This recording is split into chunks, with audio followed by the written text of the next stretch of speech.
What kind of country do you want to live in? In an era filled with gunfire and darkness, some chose to fight, while others chose to survive in silence.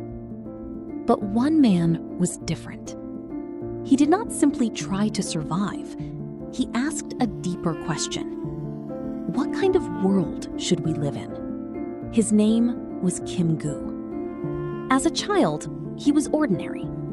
But when his country fell and people lost their names, their language, and their dignity, his life began to change. To live without a country, it was not just inconvenient, it shook the very core of one's existence. Kim Gu did not turn away from that reality.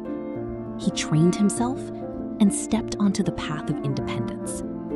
Exile, imprisonment, torture, his life was always close to death. Yet strangely, his eyes grew stronger with time. Why? Because his dream was never just about freedom. As years passed and independence finally seemed within reach, people rejoiced and began chasing new power and opportunity. But at that very moment, Kim Gu fell into deeper thought. What kind of country should we build? A strong military?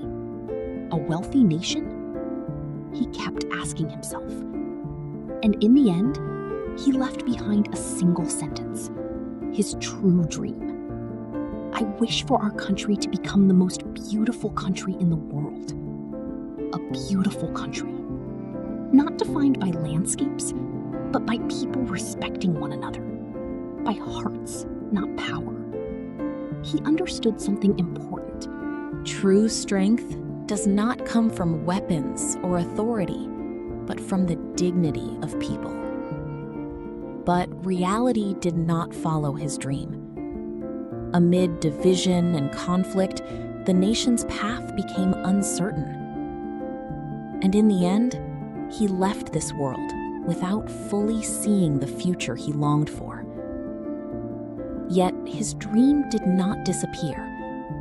Even now, it lives on, depending on the choices we make. Building a strong country may not be so difficult, but a beautiful country, that requires all of us. And now, the question returns to you. What kind of country do you want to live in? Curious about Korean history? If you have questions about Korea, please like, comment, and subscribe!